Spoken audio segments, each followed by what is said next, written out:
we are going to be looking at some disturbing videos, strange and odd news stories, and as always, let's go ahead and get right into today's video. There are definitely a few things I want to go ahead and talk about in this video. The whole 23andMe situation, if you're not aware, they are a biotech company that people gave their DNA to. And since I'm talking about it on this channel, you can see that did not go well. I also want to go ahead and talk about this portal that was seen over the United Kingdom.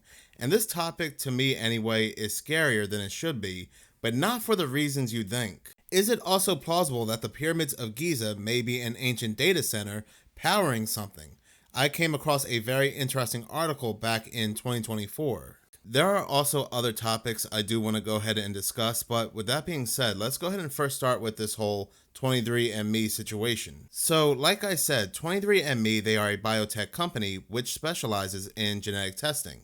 What you would do, you would buy this kit, you would take this tube out, spit inside this tube, mail this tube off, and 23andMe, they would analyze this spit, analyze your DNA to see who you're related to, your genetic makeup, your ancestry, and so forth. People generally do this to see if they are a prince or a prince.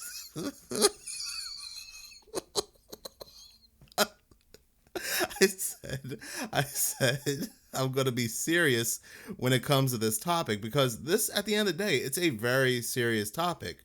But yeah, people, they generally do this to see if they are some kind of royalty or something along those lines. But yes, to be fair, people do these ancestry tests for a multitude of different reasons. So if you're in the comments and you're like, I did this and I did not want to know if I was royalty, I just wanted to see if my meemaw was my peepaw. Look, I get it. But here's the thing, there were a ton of different commercials on TV and even ads on the internet. When you're browsing websites, you would see 23andMe advertisements pop up, goading you into sending them your DNA. There were a lot of people out there, including myself, that felt like something was off about this. You're going to give this one company not only all your information, but they're also going to have your DNA on file as well.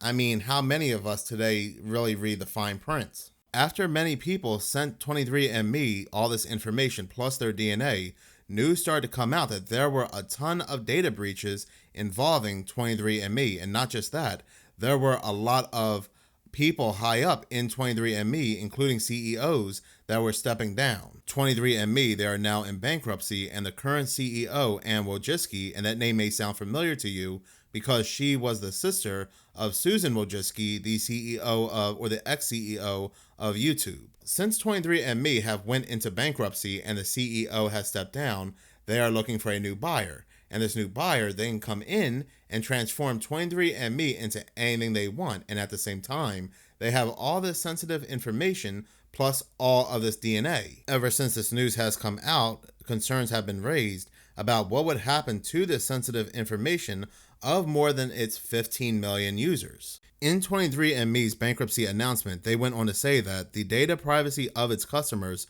would be an important consideration in any sale, but federal law does little to secure genetic information given over to a private company, two legal experts on data privacy said. So they said they'll consider it, but they don't have to. The article I'm reading from goes on to quote Suzanne Bernstein, counsel at the nonprofit Electronic Privacy Information Center.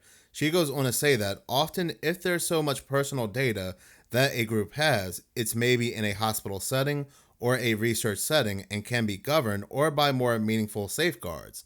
So again, your DNA is floating out there and you don't know where it could be. This story reminds me of that Idaho 4 crime case. If you're not familiar, there were 4 young adults in a sorority house in Moscow, Idaho, while all their lives were ended in a very horrible manner. The weapon used was a knife. Well, for quite some time, the police in Moscow, they were having difficulties finding the individual that was behind this crime. What was left behind the scene, though, was the knife sheath, and on this knife sheath was DNA. I don't know if it was touch DNA, blood, or something along those lines, like saliva.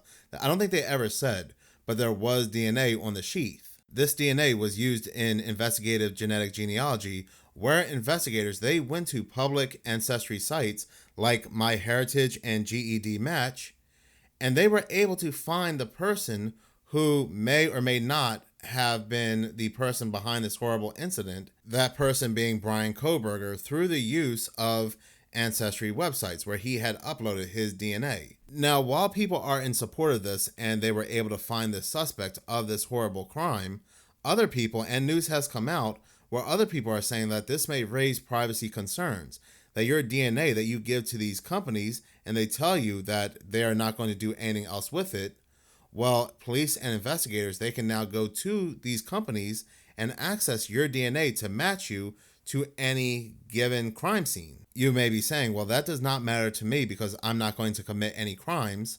But people can be set up. And not just that, if we're talking about touch DNA, you can touch something at a store and not buy it.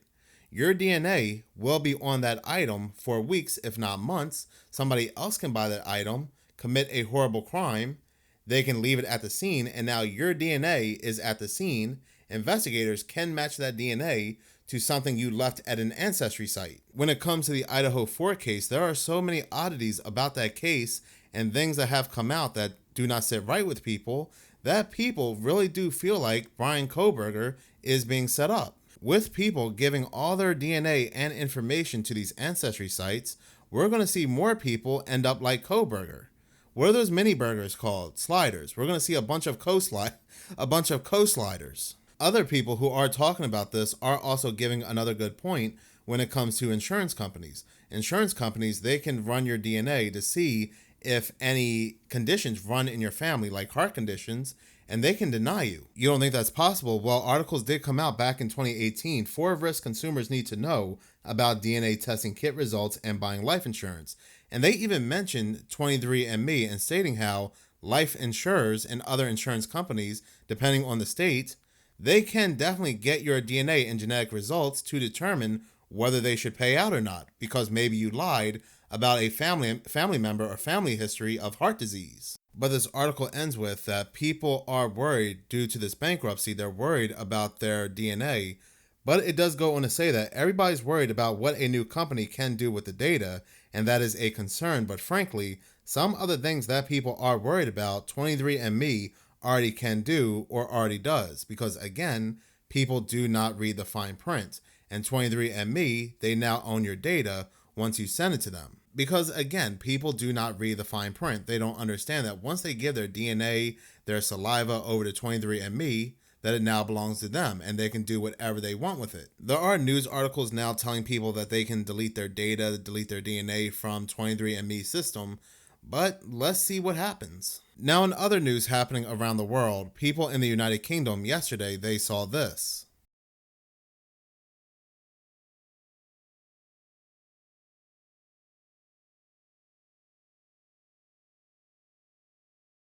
Many people over in the United Kingdom, they took multiple photos. They said they saw it actually open up and they thought it was some kind of portal or some kind of ship was coming through. But of course, as always, there is an answer to this. Now, Cape Canaveral, where SpaceX launches, is about 4,000 miles away from where the sighting had occurred over in the United Kingdom.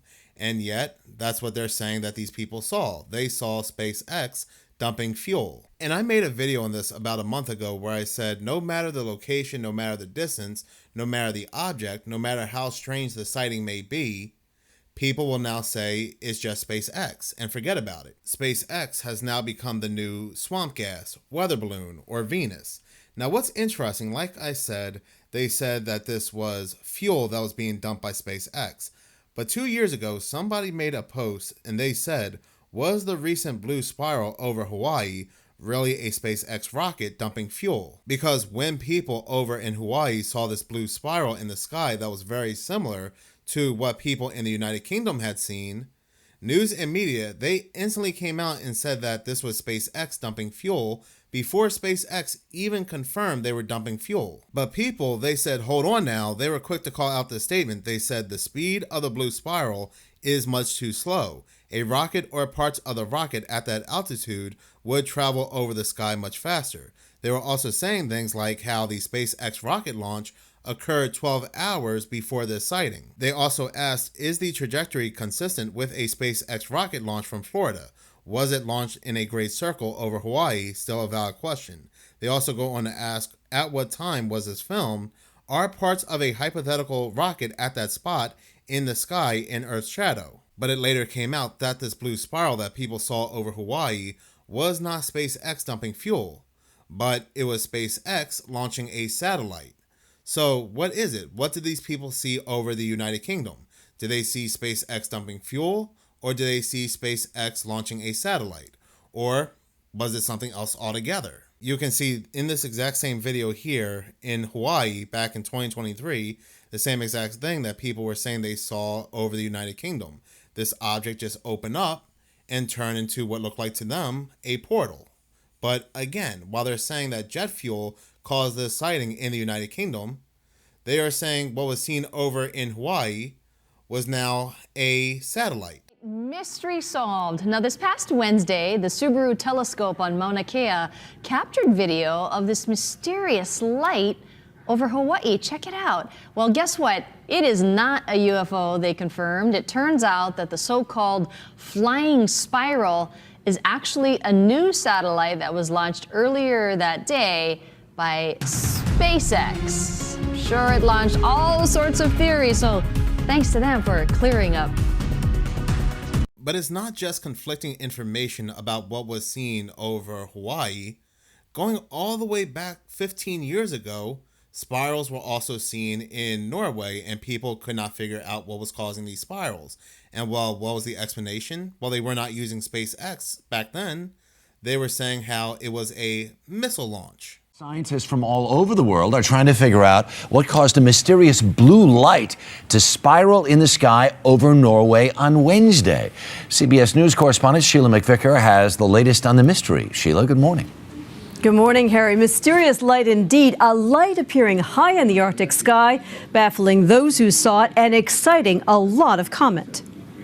Early yesterday morning, just before dawn, this appeared in the Norwegian sky. I helvete det där? That's Norwegian for what the heck is that? A blue light, small at first, growing into a spiral and then disappearing into what appeared to be a black hole. In the northern community of Trondelag and on a Norwegian military base, cell phones snapped, video cameras rolled, and bloggers got busy. A spiral of light moving and then suddenly stopping. There's still a lot of speculation to what it could be. The Arctic sky is no stranger to atmospheric phenomena. The northern lights and the seasonal flight of Santa, just two. But the explanation here apparently lies across the border with the Russian military and another failed missile launch. A respected Russian daily first reported this morning that the third stage of a sophisticated Bulava intercontinental missile failed. And space experts point to the spiraling of this missile as it failed to launch properly as an explanation for the shape seen over Norway, the halo, they say, produced by missile fuel. The Russian Defense Ministry has just reported that a test launch of a Bulava missile from a submarine in the White Sea failed. It's an embarrassing failure for Russia. Of 12 known tests, at least 7 have been unsuccessful. The Bulava is a high-tech new generation weapon capable of carrying multiple warheads up to 5,000 miles. And with those failures, it may now be on the verge of being scrapped. Harry? Sheila McVicker live with us in London this morning. Thank you. Now, as people have pointed out in the comment section of that video, the example they use as a missile spiraling and going out of control looks nothing like the spirals that people have recorded with their phones. You can go to the comment section of this video and see that people are in unity that this is not the truth, that this is not some kind of failed missile launch. And yet today, a lot of people are being duped that these portals, these odd sightings, are SpaceX. Let us also not forget the news that came out when people were browsing Google Earth back in 2014. They noticed these spirals in Egypt. And when this was reported to the news, it came out that this was just an art installation. Nothing to see here, it's just art. What really are these portals? What really are these spirals? Who really knows? But remember, I made a video where I said in 2024, we were hearing and seeing a lot of portal imagery for a reason. And let's not forget that they are creating the most expensive AI, most powerful AI program ever called Stargate, which is a portal. So we're just bombarded with a lot of portal imagery for a reason. Let's also not forget that pink orb that was seen over the pyramids of Giza not too long ago. that also turn into a spiral. This video comes from Holy Kella on TikTok. People in Alexandria, Egypt thought this was the moon in the sky until it started getting larger and changing color. This is near the pyramids of Giza, and it was spotted on Sunday around 6 a.m. and it lasted for a total of 5 minutes. This pink orb grew to be so large that people even in Libya could see it and were taking pictures. Here, look. This is another view of the glowing pink orb in the sky. Number one, what the f*** is? Number two, why is it near the pyramids of Giza? I have a whole theory on that, but let's keep talking about this orb. And it's not just photos that we have of this glowing pink orb exploding in the sky. The orb eventually turned into a cloud of smoke or vapor, whatever you call this, and the witnesses said that it looked like an explosion with no sound and that it had a solid white light in the middle of it. And after the 5 minutes of it just chilling in the sky, it was gone. Now, this very well could just be one of HAARP's projects in the ionosphere or one of SpaceX's launch leaving residual energy. But if you'll remember correctly, plasma bubbles were spotted over the Pyramid of Giza not too long ago as well. Are they coming back to where they started? But talking about portals, in this next segment, people are still talking about what was found under the pyramids of Giza. What may lie under the Giza pyramids are massive, bigger than even the tallest buildings of today. And if this is what they believe this is what they look like. They look like massive batteries, as if they're powering something or powered something in ancient Egypt. But did you know back on May 18th, 2024, an article came out where archaeologists found an anomaly under the pyramids or near the pyramids that may reveal an ancient portal. This article is very interesting because this article kind of goes hand in hand with that video I made a few weeks ago where I said when it comes to Stargate, the AI program Stargate, they are not building Stargate, Project Portal.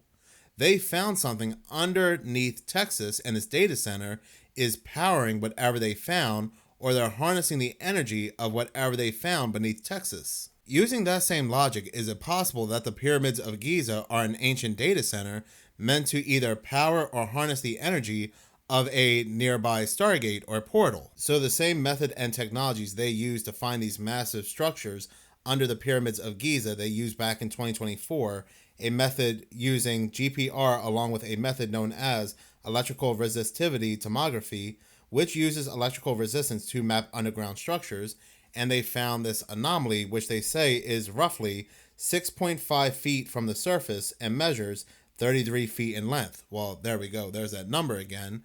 But they're saying that this massive anomaly may be a portal. They said whatever this happened to be was also L-shaped, and that was that. That would be the last we would hear of this discovery. And then, like I said, as of 2024, there would be an explosion of portal imagery, portal this, portal that. So I really like the theory a lot that the pyramids are an ancient data center or an energy harvesting area meant to power something nearby that might really be a Stargate. Thank you so much for watching. If you like this channel and you want to see more, please subscribe. If you're already subscribed, please like, as any engagement does help the channel grow. Once again, thank you so much for your support.